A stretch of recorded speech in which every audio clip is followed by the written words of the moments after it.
Hey everybody, thanks for watching. Hit the bell, subscribe. We have new content coming out daily.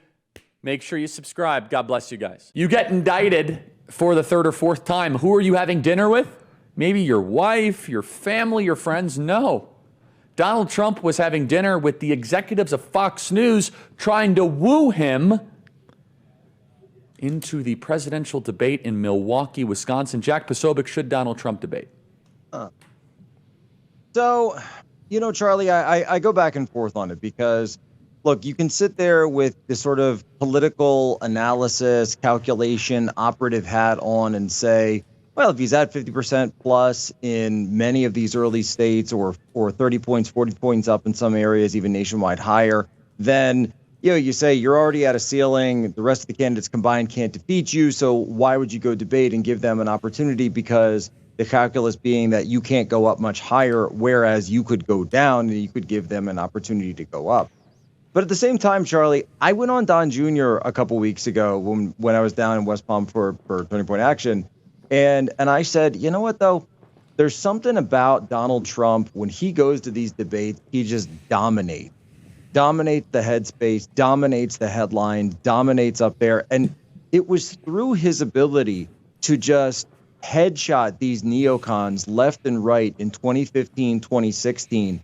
That's a reference to the great Can't Stump the Trump videos of the time, which President Trump infamously retweeted Volume 4, which included the incredibly rare Pepe Trump, by the way, back when it happened. That's really what gave him his renown early on and said that he was a serious politician. And I think he'd still have been at single digits had he not done it. So I guess I would say maybe sit out the first one, because I get what he's saying, that it's kind of like the JV squad, it's the VP candidates, but you got to get up on that stage. You have to. Well, so he doesn't have to do anything. He'll win the nomination no matter what. He's up like 40 points in Iowa. Tyler, should he debate? Think about the general. Well, what about the general? Whatever. Think about it in terms of the general. You got to win independents, right?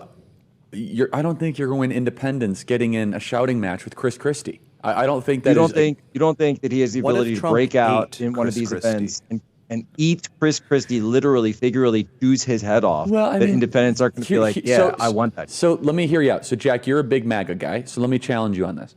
I had a phone call with a top DeSantis donor, and he said, Charlie, the whole plan right now for Ron DeSantis, he said, is the debate. We're going all in. He said, we need Trump on that stage. Maybe not the first debate or the second debate. Is that a risk worth taking? You have DeSantis' people telling you that their bailout strategy to make this a race. I know exactly what DeSantis is going to do on that stage. They're telling me that their way to viability is to get Trump on that stage. Why would he do it?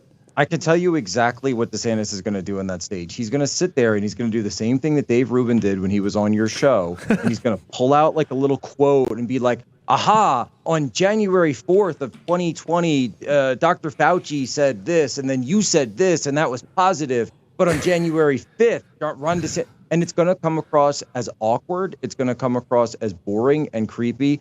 And Trump is going to make some face out of being and just be like, Fauci's a loser, and I'd crush him the chance I get to get in. And everyone's going to laugh because they don't know how to debate. And I could say this publicly, freely, because I'm not even worried, because Ron DeSantis doesn't have it in him. He doesn't have that gear to be able to get out of this legally debate.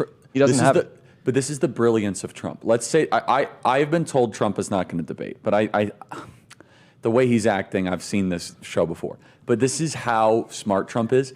The only thing we're talking about now is the mystery of whether or not Trump will debate. So he gets like multiple weeks of headlines. Will he, won't he? And it's like he just loves it. You have to come to Bedminster. You have to woo me, and you have to talk about how much I'm up in the polls. I have to say, it's brilliant, Blake. It's a political gamesmanship. It's like nobody else gets any airtime. And now we're not even talking about the debate. We're talking about whether or not the front runner will show up at the debate. Even if he's committed or not committed, this is ridiculously smart. It's just insanely, Trump is all about dominance in politics. Yes, this is how you dominate. The idea is you just dominate the headspace. Will the beast be in the room or not? Beforehand, it's like, will he show up? Then, I know he's going to probably 30 minutes before be like, my plane is circling over Wisconsin. Will I land? Yeah. Just announce he's going to come. Where am I going? Like that's wheels actually a up. good Where am I idea. going? Yeah. No, like he should honestly Literally be like fly around No, the wheels up. debate in Where the am I plane. going? You bully Yeah. them so hard that they try to like show stuff, and they finally are like, "You're mean. You're banned from the debate." And he's like, "I would have showed up. They banned me from the debate." No, that's And what then he should totally do. He's like and then he should just- flies over Milwaukee airspace. He should just like do a live Just stream, strafe- like reacting to the strafe debate, Milwaukee and like the just have entire it be time. all memes made by his like fans, and so just smart.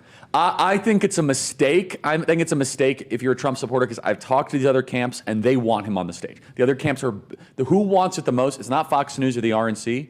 They are begging to have Trump on there. Jack, you were going to finish a thought. Well, there is another option, Charlie, that I think that could potentially thread the needle here, and that's kind of what we've already started saying. Why not just counter program it, right? So you can counter program it. He does an event with Tucker. I mean, imagine Trump and Tucker just watching the debate and commenting on it in live stream. It might actually get more ratings. And I would know it would get higher ratings than the debate itself if they were doing it. He should absolutely not go to the debate. There's no question about it. And I'm going to make this as forceful as possible. I want to add the political background of this. The person who's been assigned to running the debates for the RNC is someone that's supposed to be super friendly to President Trump. We won't even talk about, who that is. This is pointless. But the point is, the fact that Trump's that's even considering not showing up to the debates is a massive embarrassment on the behalf of the RNC. I'm a member of the RNC. I'm ticked off. I'm ticked off so much that the RNC has fumbled. Because again, remember, the RNC got out of the commission, the nonprofit that was run by liberals, so we could run our own debates. They immediately went to Fox. Fox then stumbled, fired Tucker, which is like the worst thing possible for the conservative movement. Nobody trusts Fox right now. Nobody likes Fox. Harmeet Dillon, who ran against the chair, is not even appearing on Fox. She's Tucker's lawyer. She's also a blessing to the movement. But we have this movement now where most of the conservative movement does not support Fox. And so that's the primary sponsor of the debate. They went out and got Young America's Foundation, who we know well, they hate us. We don't care about them. They hate us because they said they were doing all these things for the conservative movement for years after Reagan's death. Turns out they were just using Ronald Reagan's name to raise money.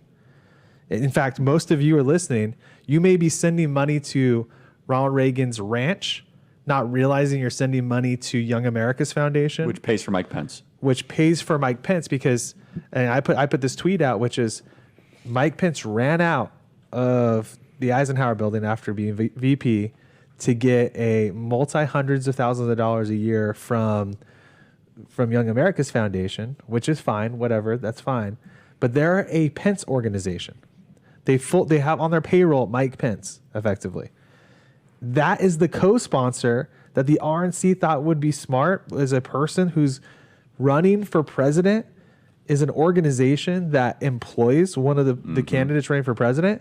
People would go, you know how crazy it would be if we paid Donald Trump, which we don't. Donald Trump has never asked a dime from us, by the way. But if we paid Donald Trump as an employee of Turning Point USA, do you know what kind of levels of crazy I know would come out of the establishment if it came out that Turning Point Action, because we would never have our C3 co-sponsor a debate, but Turning Point Action sponsored a debate? And the People would go crazy. The